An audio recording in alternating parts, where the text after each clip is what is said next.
এই মুহূর্তে আমরা তুলে ধরছি আজকের সবচেয়ে বড় খবর। অপারেশন সিন্দুরের পর মার্কিন প্রেসিডেন্ট ডোনাল্ড ট্রাম্প যাচ্ছেন পাকিস্তান সফরে। আগামী সেপ্টেম্বর মাসেই তার পাকিস্তানে যাওয়ার কথা উঠে আসছে। আমরা জানি কিছুদিন আগেই পাকিস্তানের সেনাপ্রধান আসিম মুনির মার্কিন প্রেসিডেন্টের সঙ্গে লাঞ্চে গেছিলেন। তারপরেই উঠে আসে যে পাকিস্তান চাইছে নোবেল শান্তি পুরস্কার ট্রাম্পকে দিতে। অর্থাৎ পাকিস্তান মনে করছে যে ভারত এবং পাকিস্তানের যে সংঘর্ষ বিরোধী তার সংঘর্ষ বিরতির যে একমাত্র কৃতিত্ব সেটা ডোনাল্ড ট্রাম্পের। কিন্তু না, ভারত কিন্তু একবারও সেই কথা স্বীকার করেনি। ভারত বারবার বলেছে, আমাদের মাননীয় প্রধানমন্ত্রী নরেন্দ্র মোদী বারবার বলেছেন যে কোনো তৃতীয় পক্ষের জন্য সংঘর্ষ বিরতি হয়নি, বরং তারা নিজেরা বসে ঠিক করেছে, তাই সংঘর্ষ বিরতি হয়েছে। তবু বারবার ট্রাম্পের এই দাবিকে ঠিক বলে দাবি করেছে বা ঠিক বলে গ্রহণ করেছে পাকিস্তান। সেই পাকিস্তানেই যাচ্ছেন ডোনাল্ড ট্রাম্প। এছাড়াও এই মুহূর্তে যে খবর, যে বিষয়টা আরও উঠে আসছে সেটা হচ্ছে পাকিস্তান বরাবর ইরানকে বিরোধিতা করছে, সেটা আমরা সবাই জানি। বিরোধিতা করার সঙ্গে সঙ্গে তাহলে এইবার সেপ্টেম্বর মাসে পাকিস্তানে যাচ্ছে আমেরিকান প্রেসিডেন্ট ডোনাল্ড ট্রাম্প। তাহলে কি পাকিস্তানের যে জায়গা সেটাকে ব্যবহার করা হবে, ব্যবহার করে পাকিস্তানের পার্শ্ববর্তী অঞ্চল ইরানকে শায়েস্তা করা হবে? ঠিক কী চাইছেন ট্রাম্প? এই বিষয়টি, তার এই যাওয়াটি, পাকিস্তানে যাওয়ার যে বিষয় কতটা তাৎপর্যপূর্ণ সেদিকেই আমাদের চোখ থাকবে। সঙ্গে থাকুন। সম্প্রতি ভারত পাকিস্তান সংঘর্ষ বিরতি নিয়ে বিভিন্ন মন্তব্য করেছেন ট্রাম্প।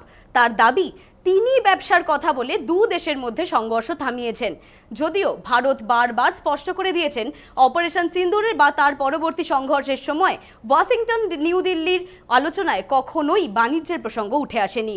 ভারত বারবার বুঝিয়ে দিয়েছে তৃতীয় পক্ষের মধ্যস্থতা কোনোভাবেই হয়নি। ভারত পাকিস্তান সংঘর্ষ বিরতি নিয়ে ট্রাম্পের দাবিকেই এক প্রকার সমর্থন করছেন ইসলামাবাদ।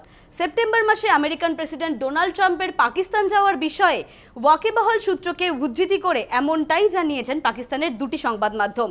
সংবাদ সংস্থা রয়টার্সেও তা প্রকাশিত হয়েছে। যদিও সরকারিভাবে এই সফরের বিষয়ে কোনো ঘোষণা এখনো পর্যন্ত করা হয়নি। ট্রাম্প পাকিস্তান সফরে গেলে প্রায় 2 দশকে এটি প্রথম কোনো মার্কিন প্রেসিডেন্টের ইসলামাবাদ সফর করা হবে। এর আগে 2006 সালে আমেরিকার তৎকালীন প্রেসিডেন্ট জর্জ ডব্লিউ বুশ পাকিস্তানে গিয়েছিলেন। ট্রাম্পের বিষয়ে ইসলামাবাদের আধিকারিকেরাও প্রকাশ্যে এখনও কোনো মন্তব্য করেননি। রয়টার্স জানিয়েছে, পাকিস্তানের বিদেশ মন্ত্রকের মুখপাত্রকে এ বিষয়ে প্রশ্ন করা হলে তিনি জানান এই নিয়ে তার কিছুই জানা নেই। তবে পাকিস্তানের ওই সংবাদ মাধ্যমগুলিতে দাবি করা হচ্ছে যে সেপ্টেম্বর মাসে ইসলামাবাদ সফরের পর ভারতেও সফর করতে পারেন মার্কিন প্রেসিডেন্ট ট্রাম্প। তো এই মুহূর্তে এটাই আমাদের বা পুরো দেশবাসীর সবচেয়ে বড় প্রশ্ন যে অপারেশন সিন্দুরের পর, এই মধ্যস্থতা হওয়ার পর, যদিও সেটা অবশ্যই ট্রাম্প বলছেন যে তিনি মধ্যস্থতা করেছেন, এই সমস্ত কিছুর পর ট্রাম্প ঠিক কী কারণে পাকিস্তানে যাচ্ছেন, তাও এত দশক পর, 2 দশক পর, ঠিক কী কারণের, এর ঠিক তাৎপর্যটা কোথায়, আমরা সেদিকেই নজর রাখবো। আপনারা দেখতে থাকুন হেডলাইন্স কলকাতা, সাবস্ক্রাইব করতে ভুলবেন না। Ma, there's this new Bengali matrimonial website, BAbandhan.in. It's safe, verified, and just for us. Really? देर न करें, आज ही रजिस्टर करें।